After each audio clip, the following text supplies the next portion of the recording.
शासकीय योजना व उपक्रम बघूया आपण. राहिलेले सिम्प्लिफाईड एडबुक 2025 मधील घडामोडी.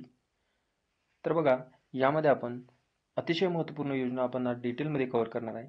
त्यानंतर वेगवेगळ्या राज्यामध्ये ज्या काही योजना इम्प्लिमेंट झालेल्या आहेत ते पण आज बघणार आहे आपण. तर बघा मित्रांनो, पहिली आहे न्यूज, राष्ट्रीय खाद्यतेल मिशन तेलबिया. आता ही जी योजना आहे, या योजनेचं महत्त्वाचं काय आहे? कारण की सगळ्या बाबी आपल्याला योजनेच्या दृष्टिकोनातून, परीक्षेच्या दृष्टिकोनातून महत्त्वाच्या असतात. तर national mission on edible oil seeds म्हणजेच खाद्यतेल मिशन तेलबिया योजना जर बघितली तर या योजनेचा उद्देश काय आहे हे महत्त्वाचं आहे की देशांतर्गत तेलबियाचे उत्पादन वाढवणे आणि खाद्यतेलामध्ये स्वयंपूर्णता मिळवणे. म्हणजे नावामध्येच आहे, कारण की तेलबियाच्या संदर्भात आहे, त्यांचे उत्पादन वाढवायचे आणि खाद्यतेलामध्ये स्वयंपूर्णता मिळवणे. आता मंजुरी जर म्हणलं मंत्रिमंडळाने 3 ऑक्टोबर 2024 रोजी दिली. एवढं महत्त्वाचं नाही, फक्त पण माहीत असावं. कालावधी जर बघितला तर हे महत्त्वाचं आपल्याला 2024-25 आणि ते 2030-31 या दरम्यान हा कालावधी आहे. तर तुम्हाला विचारू शकते, राष्ट्रीय खाद्यतेल मिशन तेलबिया योजनेचा कालावधी काय आहे 2024-25 आणि 30-31. खर्च आपल्याला गरजेचा नाही, तर प्राथमिक उद्दिष्ट महत्त्वाचं आहे आपल्याला. प्राथमिक उद्दिष्ट काय असणार मग? तेलबियाचे उत्पादन 22-23 मध्ये जे होते, म्हणजे काय होते, 39 दशलक्ष टन. तर यावेळेस जर बघितलं तर या टनावरून आपल्याला 2030-31 मध्ये 69 दशलक्ष टनापर्यंत वाढवणे हे एवढं काही महत्त्वाचं नाही. पण यामध्ये प्रमुख प्राथमिक तेलबिया पिकांचे उत्पादन आहे ते वाढवायचे आहे. मग हे प्रमुख पिके कोणती आहेत तेलबिया? तर मोहरी आहे, भुईमुग आहे, त्यासोबत सोयाबीन आहे, सूर्यफूल आहे आणि तीळ आहे. हे लक्षात असू द्या. हे राष्ट्रीय तेलबिन मिशन अंतर्गत प्रमुख प्राथमिक तेलबिया पिके आहेत. मोहरी, भुईमुग, सोयाबीन, सूर्यफूल आणि तीळ. इथे करडई नाही आहे, लक्षात ठेवा. त्यासोबत कापूस म्हटलं तरी चालते, जे की कापसाची सरकी आहे त्यापासून तेल काढले जाते. तांदळाचा कोंडा, त्यासोबत झाडापासून तयार केलेले काही वेगवेगळ्या प्रकारचे दुय्यम स्त्रोत म्हणून हे आहेत. तर ह्या बाबी प्रमुख प्राथमिक पिके लक्षात असू द्या. तर त्यासोबत NMEO OP म्हणजेच काय, ऑइल पॉम्पसाठी. आता हे राष्ट्रीय खाद्यतेल मिशन जे आहे हे ऑइल पॉम्पसाठी पण सुरुवात 2021 मध्ये करण्यात आली होती. तर आता हे आहे ऑइल पामसाठी. तर हे 2021 मध्ये सुरू करण्यात आले होते. उद्देश पाम लागवड व कच्च्या पाम तेलाच्या उत्पादनाला चालना देणे. मग हे महत्त्वपूर्ण आहे. तर ही मोहीम ईशान्य प्रदेश आणि अंदमान निकोबार बेटावर लक्ष केंद्रित करते. तर हे एवढं लक्षात ठेवा, बाकी लक्षात ठेवायची गरज नाही. PM आशा योजना. आता PM आशा योजना जर बघितली तर महत्त्वपूर्ण आहे. चर्चेत काय होती, कारण की जर बघितलं तर PM आशा योजना ही 18 सप्टेंबर 2024 रोजी मान्यता दिलेली आहे हिला. तर कधी? 18 सप्टेंबर 2024 ला मान्यता दिलेली आहे. तर यामध्ये आपल्याला खर्चाचे काही घेणे, खर्च आपल्याला विचारत नाही परीक्षेमध्ये. तर घोषणा 2018च्या अर्थसंकल्पामध्ये जी घोषणा करण्यात आली होती, महत्त्वपूर्ण आहे. PM आशा जर म्हटलं तर प्रधानमंत्री अन्नदाता आय संरक्षण अभियान आहे एक प्रकारचं. तर यामध्ये उद्देश काय, तर शेतकऱ्यांना किफायतशीर भाव मिळवून देणे, त्यांच्या मालांना किफायतशीर भाव मिळवून देणे आणि ग्राहकांसाठी जीवनावश्यक वस्तूच्या किमतीतील अस्थिरता नियंत्रित करणे हे महत्त्वपूर्ण आहे. योग्य ते भाव मिळावा त्यासाठी ही PM आशा योजना आहे. तर योजनेचे घटक जर बघितले तर महत्त्वपूर्ण आहे. तर त्यामध्ये पहिला घटक आहे किंमत समर्थन योजना, PSS ही त्यामध्ये एक महत्त्वपूर्ण घटक आहे योजनेचा. किंमत कमतरता देयक योजना, तर PDPS. आता हे PDPS जे आहे हे हरियाणा आणि मध्य प्रदेशच्या योजनेवर आधारित आहे, म्हणून लक्षात ठेवा. आणि खाजगी खरेदी आणि स्टॉकिस्ट योजना, PPSS. आता हे जे बघितलं तर हे योजनेचे घटक आहेत. तर आता आपण ते बघूया आपण वेगवेगळ्या पद्धतीने. तर एखाद्या शेतमालाचे दर गडगडले म्हणजेच तर शेतकऱ्यांना नुकसान होऊ नये म्हणून त्यासाठी 25% माल खरेदी करेल. गव्हर्नमेंट काय करेल? 25% माल खरेदी केली त्यामध्ये. मग हे 3 घटकाच्या माध्यमातून PSS, PDPS आणि PPSS म्हणजे प्राइस सपोर्ट स्कीम काय, नाफेड सारखी संस्था, FCI सारखी संस्था, डाळी तेलबिया त्यासोबत जर बघितलं तर यासाठी 25% हे विक्रीयोग्य जे काही आहे तर हे एक माल खरेदी करणार सरकार. आणि PDPS price deficiency payment scheme, यामध्ये तेलबियांसाठी मंडीची किंमत आणि किमान आधारभूत किंमत यामधील जे काही फरक आहे हे राज्य सरकार भरून देणार. म्हणजे सपोज तुम्ही मंडीमध्ये जे काही भाव आहे आणि किमान आधारभूत किंमत काय आहे यामध्ये जे काही डिफरन्स येईल त्या भावामध्ये, तर ते डिफरन्स जे काही होईल त्या डिफरन्स भरून काढण्याचं काम राज्य सरकार करेल. ते डिफरन्स राज्य सरकार देणार आहे त्यामधील. तर यामध्ये एवढं लक्षात ठेवा की मध्य प्रदेश हरियाणातील जी काही योजना आहे त्या योजनावर आधारित आहे PDPS. तर PPSS private procurement and stockist scheme. आता नवीन जिल्ह्यामध्ये प्रायोगिक तत्वावर जेव्हा किमती MSPच्या खाली येतात तेव्हा खाजगी संस्था सरकारच्या समन्वयाने MSPवर तेलबियांची काय खरेदी करणार. म्हणजे याला प्रायव्हेट जे काही संस्था आहे यांना पण गव्हर्नमेंट शेतकऱ्यांचा माल खरेदी करण्यासाठी हेल्प करणार आहे गव्हर्नमेंट प्रायव्हेट संस्थांना.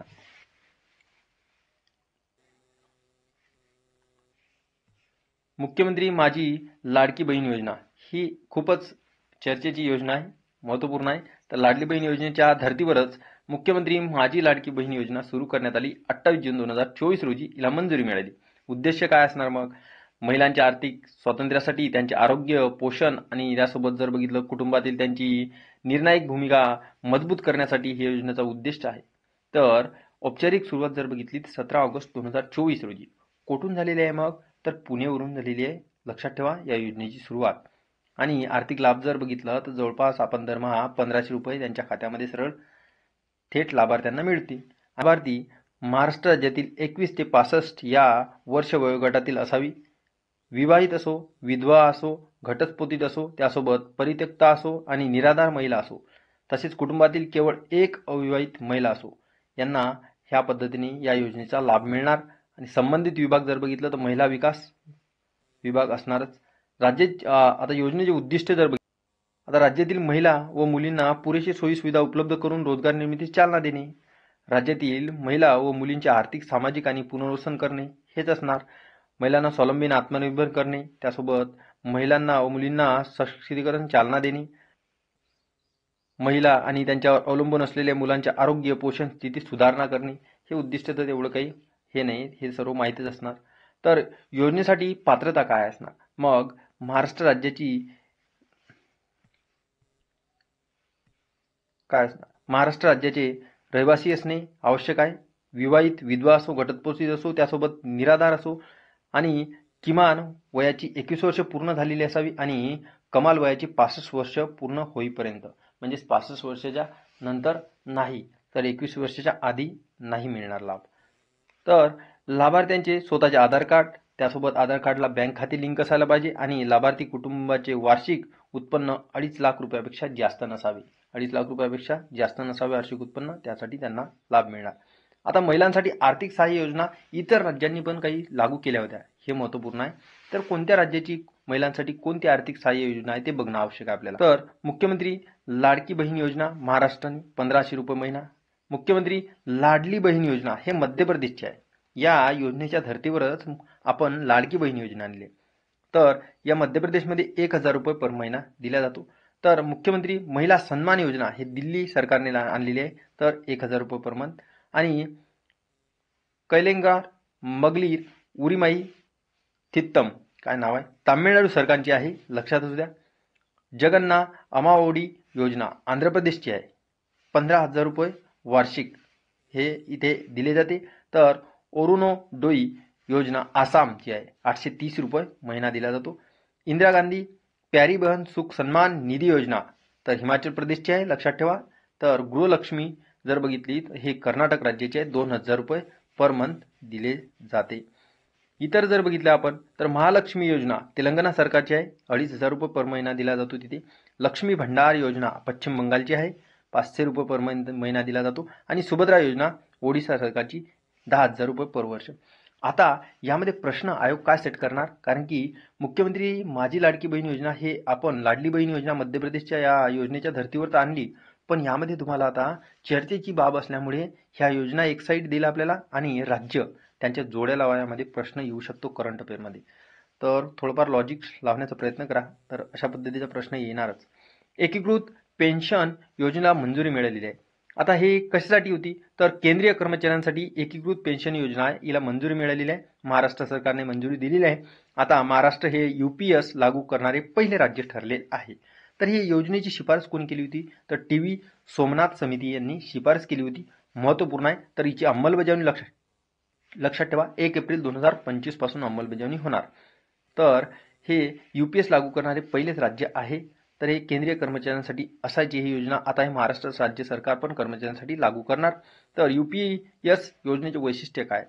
खात्रीशीर पेन्शन म्हणजे सेवानिवृत्त होणाऱ्या सरकारी कर्मचाऱ्यांनी किमान 25 वर्ष जर सेवा पूर्ण केली तर तर त्यांना निवृत्तीपूर्वी मागील 12 महिन्यांपासून त्यांच्या सरासरी मूळ वेतनाच्या 50% मिळतील त्यांना. त्यानंतर जर बघितलं तर कमी सेवा कालावधी जर असेल किमान 10 वर्षाचा तर पेन्शनची रक्कम पण समान असेल त्यांना. फॅमिली पेन्शन त्यामध्ये मिळणार त्यांना. त्यासोबत जर बघितलं म्हणजेच पुढील नातेवाईकांना पेन्शनची 60% रक्कम पण मिळणार त्यांना मृत्यू झाल्यानंतर सेवानिवृत्ती कर्मचाऱ्यांचा. किमान पेन्शन त्यामध्ये किमान 10 वर्षे सेवेनंतर निवृत्त होणाऱ्यांना किमान 10,000 रुपये मासिक पेन्शनची हमी. त्यासोबत सेवानिवृत्ती कॉप्स ग्रॅच्युटी.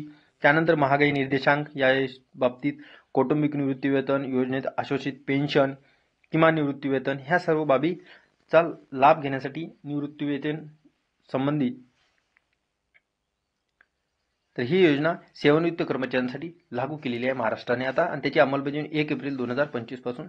तर ह्या योजनेला महाराष्ट्र सरकारने मंजुरी दिलेली आहे आणि 1 एप्रिल 2025 पासून याची अंमलबजावणी होणार. तर इम्प्लिमेंट कधीपासून होणार हे लक्षात असणं आवश्यक आहे आपल्याला. तर पीएमई ड्राईव्ह योजना. आता पीएमई ड्राईव्ह कशासाठी आहे तर ही सुरुवात जर बघितली नवी दिल्ली येथून सुरू झालेली आहे.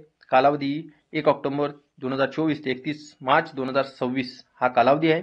म्हणजे 2024 ते 2026 हे कालावधी लक्षात ठेवा. संबंधित मंत्रालय अवजड उद्योग मंत्रालय.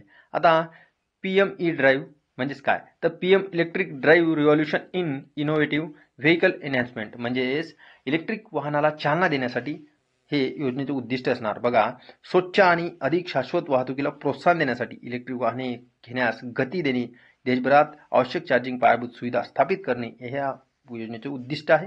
पीएम ड्राईव्ह योजना कुठून चालू झालेली आहे नवी दिल्ली येथून. महत्त्वपूर्ण पुढे म्हटलेलं आहे ईव्हीला असाही आधार आहे म्हणजेच हे सर्व काही बाबतीत पैशाच्या बाबतीत आहे आपल्याला गरजेचं नाही. तर बघा आता स्वच्छ वनस्पती कार्यक्रम. आता स्वच्छ वनस्पती कार्यक्रम काय तर स्वच्छ वनस्पती कार्यक्रम सीपीपी क्लीन प्लॅन्ट प्रोग्रामला मंजुरी मिळालेली आहे केंद्रीय मंत्रिमंडळाने. तर उद्देश काय भारतातील फलोत्पादन पिकांचे उत्पादन आणि उत्पादकता वाढवणे म्हणजे फळांचे जे काही उत्पादन आहे उत्पादकता वाढवणे हे स्वच्छ वनस्पती कार्यक्रमाचा उद्देश आहे. आणि यामध्ये 2023 मध्ये पण अर्थसंकल्पीय भाषणात निर्मला सीतारामन यांनी घोषणा केली होती. तर प्राथमिक उद्दिष्ट काय आहे योजनेचे मग शेतकऱ्यांना विषाणूमुक्त उच्च दर्जाचे लागवड साहित्य उपलब्ध करून देणे हे उद्दिष्ट आहे. लक्षात ठेवा स्वच्छ वनस्पती कार्यक्रमाचे. संबंधित मंत्रालय कृषी मंत्रालय असणार. त्यामध्ये तरतूद आपल्याला गरजेची नाही. बाकी तर महत्त्वपूर्ण मला वाटत नाही यामध्ये. फॉर इंटिग्रेटेड डेव्हलपमेंट ऑफ हॉर्टिकल्चरच्या म्हणजेच मिथच्या निधीतून मिळणार आहे. तरी उरलेला अर्धा हिस्सा हे एशियन डेव्हलपमेंट बँकेकडून कर्जाच्या स्वरूपात मिळणार आहे एवढं लक्षात ठेवा. आता कार्यक्रमाचे 3 मुख्य घटक महत्त्वपूर्ण आहे. तर 9 स्वच्छ वनस्पती केंद्राचा विकास करणे त्यासोबत पायाभूत सुविधा वाढविणे आणि नियामक आणि प्रमाणन प्रक्रियेची निर्मिती करणे. नियामक आणि प्रमाणन प्रक्रियेची निर्मिती करणे. आता 9 स्वच्छ वनस्पती केंद्रे कुठे मग तर द्राक्षासाठी पुणेमध्ये. त्यासोबत समशीतोष्ण फळे म्हणजे सफरचंद बदाम हे यासाठी श्रीनगर आणि मुक्तेश्वर. लिंबूवर्गीय फळे नागपूर बिकानेर येथे आणि आंबा पेरू ॲव्होकॅडो हे बेंगळुरूमध्ये. पुढे जर बघितलं आपण तर आंबा पेरू लिचीसाठी लखनौमध्ये केंद्र. डाळिंबसाठी सोलापूरमध्ये आणि उष्णकटिबंधीय उपउष्णकटिबंधीय फळे यासाठी पूर्वोत्तर भारतामधील जे काही केंद्र आहे ते स्थापन करणार. म्हणजे असे 9 केंद्र स्थापित करणार स्वच्छ वनस्पती कार्यक्रमांतर्गत. तर महत्त्वपूर्ण आहे लखपती दीदी योजना. आता जर बघितली तर चर्चेत काय आहे मग कारण की महाराष्ट्रातील जळगाव येथे एका आयोजित कार्यक्रमात 11 लाख नवीन लखपती दीदींना प्रमाणपत्र वाटलेले आहे.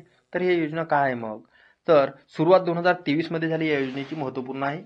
तर आपल्याला 2024 देऊ शकते आयोग. तर 2023 मध्ये या योजनेची सुरुवात झाली. उद्देश सर्वसमावेशक दृष्टिकोनातून स्वयंसहायता गटामध्ये महिलांचे सक्षमीकरण करणे. स्वयंसहायता गटामध्ये सक्षमीकरण करण्यासाठी या अंतर्गत महिलांना वर्षाला 1 लाख रुपयांपर्यंत अधिक कमाई करता येईल असे कौशल्य प्रशिक्षण द्यायचे. त्यासोबत प्रशिक्षणानंतर स्वतःचा उद्योग उभा करण्यासाठी या महिलांना 1 ते 5 लाख रुपयांपर्यंत बिनव्याजी कर्ज दिले जाते. महत्त्वपूर्ण आहे. उद्दिष्ट 3 कोटी लखपती दीदी निर्माण करणे. सुरुवातीला किती होते 2 कोटी लक्ष होते. आता 3 कोटी लखपती दीदी निर्माण करणे म्हणजे हे एक प्रकारचं काय महिलांना एका वर्षाला लाख रुपयांपर्यंत अशी कशा पद्धतीने कमाई केली जाईल त्याचे प्रशिक्षण द्यायचे आणि प्रशिक्षण झाल्यानंतर स्वतःचा उद्योग टाकण्यासाठी 1 ते 5 लाख रुपयांपर्यंत कर्ज किती 1 ते 5 लाख रुपयांपर्यंत बिनव्याजी कर्ज देणार. तर पात्रता जर बघितली तर महिलेच्या घरातील कोणताही सदस्य शासकीय नोकरदार नसावा आणि महिलांच्या कुटुंबाचे वार्षिक उत्पन्न 3 लाख रुपयापेक्षा कमी असावे. हे महत्त्वपूर्ण बाब आहे. बाकी यामध्ये डिटेल काही वाचायची गरज नाही आपल्याला. तर नमो ड्रोन दीदी योजना महिला बचत गटांना ड्रोन देण्यासाठी आणि कृषी आणि शेतकरी कल्याण मंत्रालयाने या अंतर्गत 1261 कोटी रुपयाचे खर्चाचे नमो ड्रोन दीदी योजना, ही योजना कशासाठी आहे की त्यांना ड्रोन प्रशिक्षण देण्यासाठी हे सक्षम करणे, हे नमो ड्रोन दीदी योजना आहे. तर या योजनेमध्ये जर बघितलं तर कालावधी 2024-25 ते 25-26 हा कालावधी आहे, लक्षात असू द्या. तर 14,500 महिला बचत गटांना ड्रोन पुरवण्याचे उद्दिष्ट आहे, एवढंच लक्षात ठेवायचं. आता सुधारित प्रधानमंत्री जीवन योजनेला मंजुरी. पंतप्रधान नरेंद्र मोदी यांच्या अध्यक्षतेखाली सुधारित प्रधानमंत्री जीवन योजनेला मंजुरी दिलेली आहे. तर योजनेची मुदत 5 वर्षांनी म्हणजेच 2028 ते 29 पर्यंत वाढवण्यात आलेली आहे. तर विचारू शकते तुम्हाला की सुधारित प्रधानमंत्री जीवन योजनेला मंजुरी दिली आहे, त्याची मुदत कुठपर्यंत वाढलेली आहे, तर 2028 ते 29 पर्यंत वाढवण्यात आलेली आहे. कशासाठी आहे ते बघू आपण. योजना कृषी आणि वनीकरणाचे अवशेष, औद्योगिक कचरा यांचे संश्लेषण, शैवाल इत्यादी सारख्या लिग्नो सेल्युलोसिक फीडस्टॉकपासून उत्पादित प्रगत जैव इंधनाचा योजनेत समावेश करण्यात आला आहे. तर शेतकऱ्यांना त्यांच्या शेतातील जे काही अवशेष आहे त्या अवशेषांसाठी फायदेशीर उत्पन्न मिळवून देणे, पर्यावरणीय प्रदूषणावर उपाय करणे, स्थानिक रोजगारांच्या संधी निर्माण करणे आणि भारताच्या ऊर्जा सुरक्षा आणि आत्मनिर्भरतेमध्ये योगदान देणे, यासाठी या योजनेचं उद्दिष्ट आहे. तर 2G बायो इथेनॉल प्रकल्पांना आर्थिक सहाय्य देण्यासाठी 7 मार्च 2019 रोजी प्रधानमंत्री जीवन योजना अधिसूचित करण्यात आलेली आहे. तर 2019 मध्ये ही अधिसूचित करण्यात आली होती 2G बायो इथेनॉल प्रकल्पांना आर्थिक सहाय्य देण्यासाठी. तर यामध्ये जीवनचा लॉंग बॉम्ब बघूया आपण. जैव इंधन, वातावरण अनुकूल फसल अवशेष निवारण. या योजनेअंतर्गत इंडियन ऑइल कॉर्पोरेशन लिमिटेडने पानिपत हरियाणा येथे पहिला 2G इथेनॉल प्रकल्प उभारला आहे. तर तुम्हाला विचारू शकते या योजनेअंतर्गत कोणत्या संस्थेने, तर कोणत्या कंपनीने, इंडियन ऑइल कॉर्पोरेशन लिमिटेड या कंपनीने पानिपत हरियाणा येथे पहिला 2G इथेनॉल प्रकल्प उभारला आहे. तर तुम्हाला सिंपली विचारू शकते परदेशातील पहिले जैव औषधी केंद्र कुठे उघडण्यात आलेले आहे, मॉरिशस येथे. तर परराष्ट्र मंत्री जयशंकर यांनी. तर जयशंकर यांनी मॉरिशसमधील ग्रँड बोईस गावात मेडिक्लिनिक प्रकल्पाचे उद्घाटनही केले.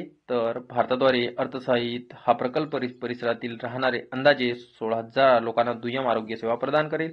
जन औषधी केंद्र याचे उद्दिष्ट जर बघितलं, सर्वांसाठी विशेषतः गरिबांना परवडणाऱ्या किमतीत दर्जेदार औषध उपलब्ध करून देणे. ही केंद्रे प्रधानमंत्री भारतीय जन औषधी योजना या अंतर्गत स्थापन केली जातात. तर महत्त्वपूर्ण आहे, केंद्र सरकार 31 मार्च 2027 पर्यंत देशभरात 25,000 प्रधानमंत्री भारतीय जनौषधी केंद्र सुरू करण्याचे लक्ष्य आहे. तर ही जनौषधी केंद्र सुरू करण्याचे लक्ष ठेवले आहे. सर्वांना परवडणाऱ्या किमतीत जेनेरिक औषधे उपलब्ध करून देण्याच्या उद्देशाने रसायन आणि खते मंत्रालयाच्या अंतर्गत फार्मास्युटिकल्स विभागाने नोव्हेंबर 2008 मध्ये जन औषधी योजना सुरू केली. कधी जन औषधी योजना सुरू केली, तर 2008 मध्ये. तर 2015 मध्ये प्रधानमंत्री भारतीय जन औषधी योजना असे तिचे नामकरण करण्यात आलेले आहे. तर हे महत्त्वपूर्ण आहे. भारतीय ब्युरो ऑफ फार्मा प्रधानमंत्री भारतीय जनौषधी योजनेचा एक भाग म्हणून जनौषध केंद्र चालवत आहे, लक्षात असू द्या. महत्त्वपूर्ण आहे, कधी योजना चालू केली आणि त्यामध्ये नावामध्ये कधी बदल करण्यात आला हे महत्त्वपूर्ण आहे. तर प्रधानमंत्री जन धन योजना. आता तर जगभरातील सर्वात मोठी सर्वसमावेशक आर्थिक योजना असा नावलौकिक प्राप्त केलेल्या प्रधानमंत्री जन धन योजनेला 28 ऑगस्ट 2024 रोजी 10 वर्षे पूर्ण झाले आणि अतिशय महत्त्वपूर्ण आहे. घोषणा कधी करण्यात आली होती हे विचारू शकते सिंपली तुम्हाला. 15 ऑगस्ट 2014 तारीख सहित विचारू शकते तुम्हाला, कधी घोषणा करण्यात आलेली आहे, 15 ऑगस्ट 2014. सुरुवात मग 28 ऑगस्ट 2014 पासून सुरुवात झालेली आहे. घोषणा आणि सुरुवात लक्षात ठेवा. त्यासोबत जर बघितलं तर घोषवाक्य मेरा खाता भाग्य विधाता आहे घोषवाक्य. संबंधित विभाग वित्तीय सेवा विभाग. तर आर्थिक समावेशन कार्यक्रम हे भारताचा एक प्रमुख कार्यक्रम आहे. तर उद्देश काय, देशभरातील लोकांना बँकिंग सुविधांमध्ये सार्वत्रिक प्रवेश प्रदान करणे. तर पात्रता जर बघितली आपण आता, तर अर्जदार भारतीय नागरिक असावा. अर्जदाराचे वय 18 ते 59 वर्ष दरम्यान असावे. 10 वर्षावरील अल्पवयीन मुलाने जर अर्ज केल्यास तर त्यासाठी त्याच्या पाल्याकडून समर्थन आवश्यक आहे. बाकी ते काय, उद्घाटन दिवशी एका दिवसात 15 दशलक्ष खाती वर्ल्ड रेकॉर्ड झाला आहे असं म्हटलेलं आहे. तर आधीच्या स्वाभिमान योजनेची जागा घेतलेली आहे, महत्त्वपूर्ण आहे. तर आधीच्या स्वाभिमान योजनेची जागा या योजनेने घेतलेली आहे, हे महत्त्वाची बाब आहे प्रधानमंत्री जनधन योजनेने. तर ग्रामीण भागात बँकिंग सेवा पोहोचवण्याच्या उद्देशाने 2011 मध्ये ही योजना सुरू करण्यात आली होती, स्वाभिमान योजना. आता हिची जागा प्रधानमंत्री जनधन योजनेने घेतलेली आहे. तर योजनेअंतर्गत मिळणारे फायदे, 1,00,000 रुपयांचा अपघात विमा मिळणार तुम्हाला, 30,000 रुपयापर्यंत जीवन रक्षण विमा मिळणार, त्यासोबत 10,000 रुपयापर्यंतची ओव्हरड्राफ्ट सुविधा पण मिळणार तुम्हाला, 5,000 रुपयापर्यंतचे कर्ज पण तुम्हाला मिळू शकते. तर EMPS योजना 2024. आता electric mobility promotion scheme, electric परिचालन प्रोत्साहन योजना आहे. सुरुवात 1 एप्रिल 2024 करंटची आहे, तर महत्त्वपूर्ण आहे. तर उद्दिष्ट हरित गतिशीलतेला चालना देणे आणि देशातील इलेक्ट्रिक वाहना निर्मितीला प्रोत्साहन देणे हेच महत्त्वपूर्ण आहे EMPS योजनेचं. तर मंत्रालय अवजड उद्योग मंत्रालय. तर कालावधी महत्त्वपूर्ण आहे, 1 एप्रिल ते 31 जुलै 2024 हे कालावधी आहे. तर लक्षात ठेवा, बाकी लक्ष आणि निधी आपल्याला गरजेचं नाही. आता या योजने थ्रू काही अनुदान दिलेले आहे. दुचाकीसाठी 10,000 रुपये, त्यासोबत लहान 3 चाकीसाठी 25,000 रुपयाचं अनुदान, त्यासोबत मोठी 3 चाकीसाठी 50,000 रुपयाचं अनुदान. आता जर बघितलं तर फेम.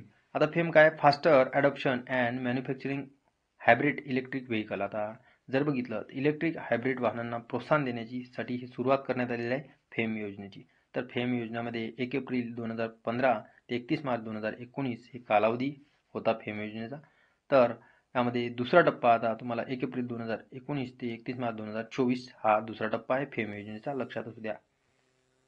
PM सूर्यघर योजना, सौर ऊर्जेतून उत्पन्न मिळवून देणाऱ्या प्रधानमंत्री सूर्यघर मोफत वीज योजनेला फेब्रुवारी 2024 रोजी केंद्रीय मंत्रिमंडळाने मंजुरी दिलेली आहे. तर योजनेची उद्दिष्ट काय आहे PM सूर्यघर योजनेची? आता हे नावामध्येच आहे, पण बघून घोषणा कधी करण्यात आली? 13 फेब्रुवारी 2024 रोजी. उद्दिष्ट काय? दर महिन्याला 300 युनिटपर्यंत मोफत वीज पुरवून 1 कोटी कुटुंबांना प्रकाश देणे, म्हणजे 300 युनिट दर महिन्याला मोफत वीज पुरवणार.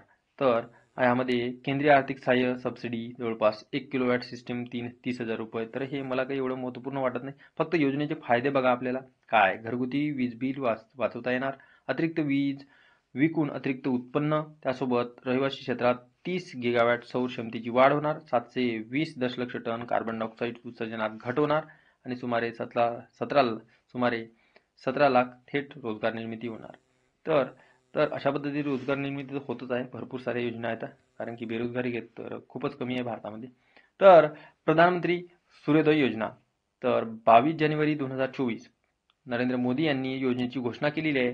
तर देशभरात 1 कोटी घरांवर सौर ऊर्जा निर्मितीसाठी छत बसवणे या योजनेचे उद्दिष्ट आहे. ही योजना 2014 मध्ये सुरू करण्यात आलेल्या रूफटॉप सोलर प्रोग्रामपेक्षा थोडीशी वेगळी आहे.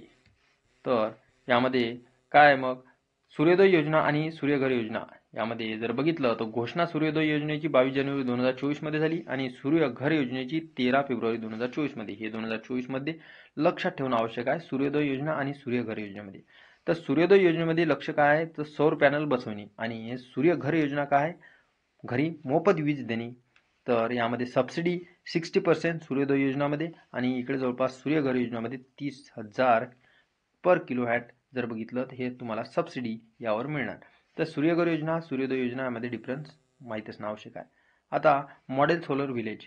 आता जर बघितलं तर नवीन आणि नवीकरणीय ऊर्जा मंत्रालयाने PM सूर्यघर मोफत वीज योजनेत अंतर्गत मॉडेल सोलर व्हिलेज हे मार्गदर्शक तत्त्व अधिसूचित केले आहे. तर यामध्ये देशातील प्रत्येक जिल्ह्यामध्ये सौर गावे विकसित करण्यासाठी 800 कोटी रुपयाची तरतूद करण्यात आली आहे. म्हणजे मॉडेल सोलर व्हिलेज म्हणजे देशातील प्रत्येक गावामध्ये सौर गावे विकसित करण्यासाठी.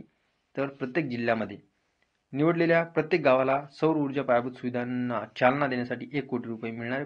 भारताची सध्याची सौर क्षमता जर बघितली तर राजस्थानची आहे तर 18.7 गिगावॅट, गुजरात त्यानंतर 10 गिगावॅट जवळपास.